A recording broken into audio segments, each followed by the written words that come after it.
नमस्कार दोस्तों, स्वागत है एक बार फिर से आपके अपने एजुकेशन चैनल एजुट्यूबर देव पर। तो दोस्तों, राजस्थान के मुख्यमंत्री श्रीमान अशोक गहलोत जी ने कुछ समय पहले जो घोषणा की थी कि ईडब्ल्यूएस कैटेगरी को भी हम आवेदन शुल्क में छूट का लाभ देंगे और अधिकतम आयु सीमा में छूट का लाभ देंगे, तो उसका प्रभाव अब नज़र भी आ रहा है दोस्तों। आरपीएससी असिस्टेंट प्रोफेसर 2020, जिसमें दोस्तों ईडब्ल्यूएस कैटेगरी को लाभ देने के लिए एग्जाम पोस्टपोन हुआ था, तो उसका दोस्तों अब जो है प्रेस नोट आ चुका है। इसके संबंध में काफ़ी सारे आपके मेन क्वेश्चन रहते हैं कि फॉर्म कब से कब भरे जाएंगे। 14 दिन का मैंने कहा था, वही इसमें है भी। और दोस्तों, इसके अलावा भी कई सारे महत्वपूर्ण क्वेश्चन थे। क्या सभी कैटेगरीज को आवेदन जो है करने का मौका दिया गया है, या फिर केवल ईडब्ल्यूएस को दिया गया है? आवेदन शुल्क में छूट जो है वो कितनी है? और दोस्तों, सबसे बड़ी बात कि जो है अधिकतम आयु सीमा में 5 साल की छूट दी है या 10 साल की दी है। इसके अलावा भी दोस्तों कई सारे डाउट्स रहते हैं कि आवेदन में जो हम संशोधन है वो सभी कैटेगरीज वाले वो कर सकते हैं या नहीं, तो सारे डाउट्स क्लियर होने वाले हैं। जी हाँ दोस्तों, कॉलेज शिक्षा सहायक आचार्य 2020 के जो 918 पद विज्ञापित किए गए थे, अब कार्मिक विभाग की अधिसूचना 16/4/2021 द्वारा आर्थिक रूप से कमजोर वर्ग के पुरुष अभ्यर्थियों को 5 साल और महिला अभ्यर्थियों को 10 साल की आयु सीमा में छूट दी जाएगी, जो कि दोस्तों नॉर्मली था। SC ST OBC वगैरह में भी था, आपने देखा था कि जो है 5 साल और 10 साल, 5 साल पुरुषों को और महिलाओं को 10 साल की छूट है। अब ईडब्ल्यूएस के जो पुरुष महिला है उनको भी ये, हालांकि महिलाओं को तो पहले भी थी लेकिन वो थोड़ी कम थी, लेकिन अब पूरे 10 साल की छूट दे दी गई है। अब इसमें दोस्तों 9/6/2021 यानी कि 9 जून से आपके, यानी कि परसों से आवेदन शुरू हो रहे हैं, और 23/6/2021 यानी कि तकरीबन 14 दिन का समय आपको दिया है। रात को 12 बजे लिंक जो है निष्क्रिय हो जाएगा। तो दोस्तों, ये तो हो गई आपके बात, दो पॉइंट हो गए क्लियर। पहला ये कि 5 साल की छूट है वो पुरुष अभ्यर्थियों को, दूसरा ये कि 10 साल की छूट है महिला अभ्यर्थियों को। और फॉर्म कब से कब तक भरे जाने का समय 9/6/2021 से 23 से, यानी कि 9 जून से 23 जून। अब दोस्तों, कुछ और भी आपके क्वेश्चन इसमें रहते हैं, वो सारे आपको आंसर मिलेंगे यहाँ से। तो सबसे पहली बात इसमें यही लिखी है कि जो है, अब आवेदन करने वाले अभ्यर्थियों का जो आवेदन शुल्क है वो 250 रुपये लगेगा। तो पहले जो शुल्क था उससे अभी जो है 100-150 तकरीबन रुपए कम है दोस्तों। अब इसमें भूतपूर्व सैनिकों के बारे में भी कुछ बातें लिखी गई हैं। तो उसमें दोस्तों देखिए कि एनओसी के आधार पर आवेदन करता है करती है और वास्तविक सेवानिवृत्ति से पूर्व चयनित हो जाता है, तो नियुक्ति प्राधिकारी पद ग्रहण कालावधि को शिथिल कर सकेगा और उसे उसकी सेवानिवृत्ति के 2 माह की कालावधि के भीतर पद ग्रहण करने के लिए अनुज्ञात किया जा सकेगा। ये दोस्तों इसमें सबसे बड़ा पॉइंट है। कई बार क्या कि फुल्ली रिटायर्ड नहीं होते, वापस भी बुला लिया जाता है। कई बार मेरे पिताजी को भी बुला लिया गया था, वो भी आर्मी से रिटायर्ड हैं।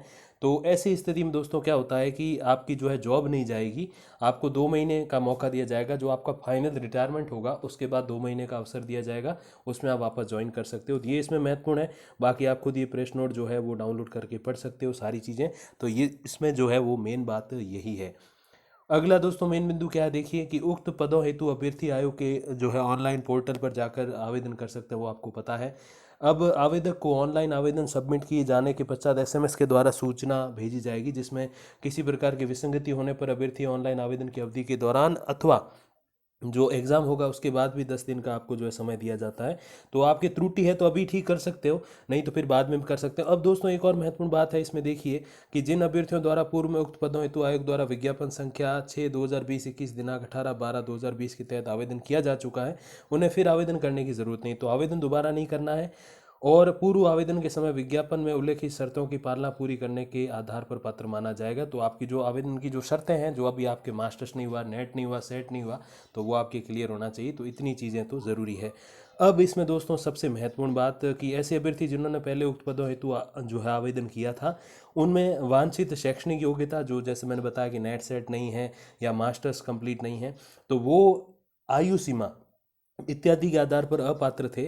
उन्हें जो है विकल्प का चयन कर संशोधन शुल्क का भुगतान करते हुए ऑनलाइन आवेदन में संशोधन करना है। तो आयु सीमा वगैरह इन सारे चीज़ों पे जो अपात्र थे दोस्तों, उनको आवेदन का मौका, यानी कि यहाँ से ये स्पष्ट है दोस्तों। एक और बात भी देख लीजिए कि ऑनलाइन आवेदन में संशोधन नहीं करते हैं तो उन्हें अपात्र माना जाएगा। तो इस शर्त के अनुसार वो आवेदन में जो है परिवर्तन कर सकते हैं। इस शुद्धि पत्र के तहत आवेदन करने वाले आवेदकों की आयु की गणना नियमानुसार 1/7/2021 को आधार मान के की जाएगी।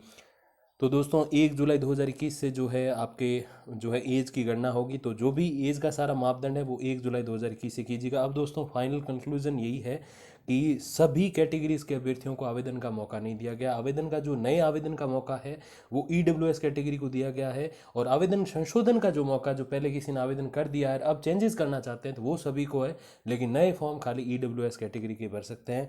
पूरा प्रेस नोट मैंने 3 से 4 बार पढ़ लिया है, आप भी पढ़ लीजिएगा। अगर मैं गलत हूँ तो प्लीज़ मुझे जो है करेक्ट कीजिएगा कमेंट सेक्शन में जाके कि सर ये देखो यहाँ तो ये लिखा हुआ है कि सभी कैटेगरीज को आवेदन का मौका दिया है। तो बिल्कुल आप करेक्ट कर सकते हैं, कोई प्रॉब्लम नहीं है, घर की बात है। बाकी दोस्तों इस पर जो भी अपडेट आएगी आगे तो मैं आप तक पहुँचा दूंगा वीडियोज़ और कम्युनिटी पोस्ट के माध्यम से। तब तक के लिए दोस्तों धन्यवाद, नमस्कार।